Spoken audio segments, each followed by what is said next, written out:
The smell of charcoal and barbecue sauce hung thick in my parents' backyard on a humid Saturday afternoon in July. 28 family members had gathered for our annual cookout. I stood at the grill in my usual post, quietly flipping burgers and hot dogs while everyone else laughed and drank around the pool. At 31, I'd become the designated grill master, partly because I was good at it, but mostly because it kept me occupied and out of the family drama. My brother Marcus, 34 and eternally optimistic about his next big business venture, was holding court by the pool. Dressed in a designer polo and sunglasses, he gestured with a beer in hand as he launched into his latest pitch. "The timing couldn't be better," Marcus declared, his voice carrying across the yard. "Food trucks are exploding right now. Everyone wants artisanal street food, and the overhead is minimal compared to restaurants. Pure profit margins." Uncle Steve, a plumber with a solid business, nodded approvingly. "Smart thinking. Mobile businesses are flexible. Low rent, high return." Jake, my freshly graduated cousin with no real-world experience, leaned in eagerly. "That's brilliant. What's your concept?" Marcus grinned. "Gourmet grilled cheese and craft soups. Comfort food with a premium twist. Truffle mac and cheese sandwiches with roasted tomato bisque. People will pay $15 easy." The group murmured their admiration. Aunt Carol clapped her hands together. "Oh, Marcus, that sounds delicious. Have you secured financing?" That's when Marcus' smile turned sly. He glanced at me at the grill before announcing, "Actually, I already have. Got approved for a $75,000 small business loan this week." The bank was very impressed with my credit profile. I kept flipping burgers, my face unreadable. Something in his tone made me pause. Jennifer, our cousin who worked as a loan officer, looked impressed. "75,000? That's substantial. Your credit must be stellar." Marcus basked in the attention. "Let's just say I've been strategic in building the right financial profile." That word, strategic, set off alarms in my head. Years of work as a senior financial crimes analyst at the Treasury's Financial Crimes Enforcement Network had trained me to hear the signals of fraud. "Strategic how?" Cousin David asked. Marcus smirked, then lifted his beer toward me. "Well, since you're all curious, I borrowed my dear brother's identity. Used his social security number, employment history, credit profile. Turns out Kevin here has fantastic credit." Laughter erupted. "Brilliant." Uncle Steve shouted. "Keep it in the family." Aunt Carol nodded approvingly. Even Jennifer smiled. "As long as Kevin doesn't mind, that's pretty clever." My father chuckled from the corn grill. "That's our Marcus. Always creative." I stayed silent, letting them assume indifference. What none of them realized was that identity theft against a federal employee with security clearance triggers automatic investigation within hours. Marcus hadn't just committed a crime, he had committed it in front of 28 witnesses. He went on proudly, "The best part is Kevin's government job. Banks love lending to Treasury employees. Barely had to show paperwork." My mother looked at us with glowing pride. "It's so wonderful when brothers help each other. Kevin's so stable, Marcus so visionary. Exactly how family should work together." The irony nearly made me laugh. By evening, after the crowd toasted Marcus' gourmet grilled cheese empire, he pulled me aside near the garage. He was drunk but serious. "Kevin, I know I should have asked before using your info, but you'd have overthought it. This is win-win. I'll pay off the loan fast, your credit improves, and family helps family." I stacked chairs calmly. "I hope everything works out exactly as planned, Marcus." Monday morning, I was back at my desk at the Treasury by 7:45, reviewing suspicious activity reports. At 10:17, my supervisor, Jennifer Walsh, walked in, her face tense. "Kevin, we need to talk. Our systems flagged unauthorized use of your social security number on a $75,000 loan application." She spread the documents across my desk. Marcus' signature sat next to a forged version of mine. "Marcus Johnson is my brother," I said evenly. "I did not authorize this." Her expression hardened. "This is identity theft involving a federal employee with clearance. It requires FBI involvement. Agents will want to speak with you today." At 2:30 p.m., Special Agent Carlos Rivera from the FBI Financial Crimes Task Force arrived. He had investigated identity theft for 15 years, but even he looked incredulous as he sat across from me. "Mr. Johnson," he began, "I understand your brother used your personal information to obtain a loan without your knowledge or consent." Agent Rivera leaned back in his chair as we sat in a secure conference room. "Can you walk me through how you discovered this information?" he asked. I provided a detailed account of Saturday's barbecue, Marcus' public admission, the family's supportive reaction, and their complete misunderstanding of the seriousness of his actions. Rivera took careful notes, asking follow-up questions about which family members had witnessed or encouraged the identity theft. "This is somewhat unusual," he observed after reviewing my statement.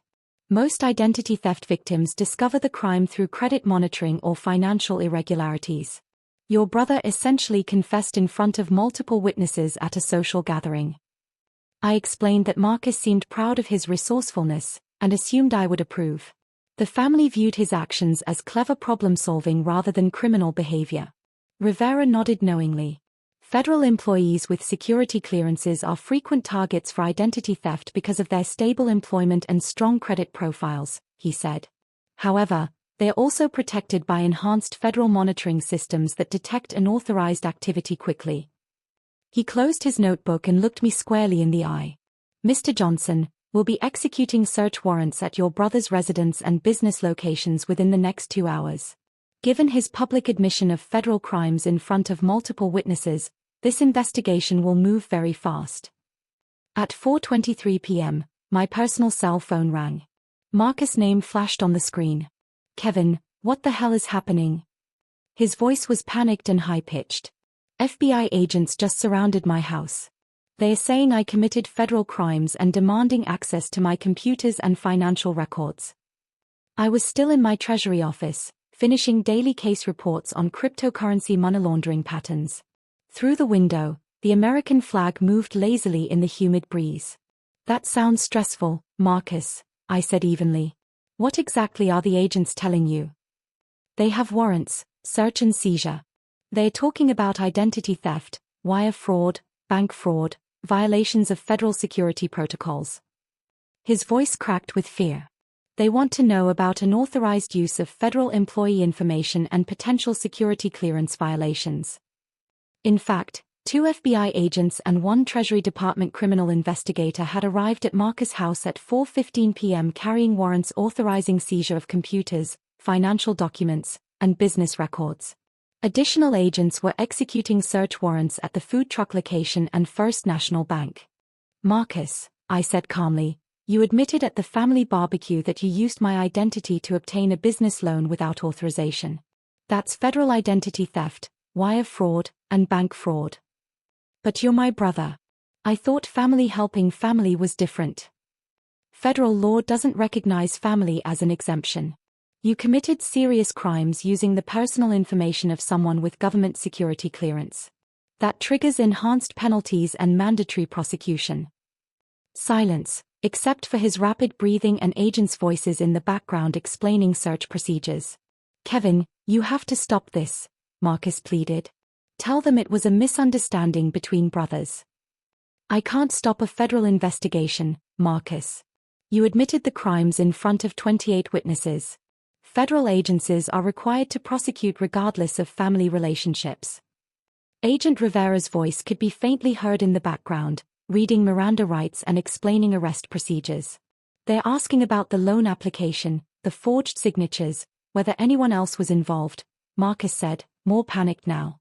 "What am I supposed to tell them?" "You should tell them the truth and retain qualified federal criminal defense counsel immediately," I replied in the same calm tone I used to brief law enforcement agencies. "Lying to federal agents about crimes you've already admitted will add obstruction and false statement charges." The consequences. At 5:47 p.m., Marcus was formally arrested and charged with aggravated identity theft, wire fraud, bank fraud, and violations of federal security monitoring protocols.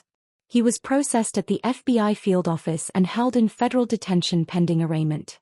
Aggravated identity theft involving federal employees carries a mandatory minimum of 2 years in prison.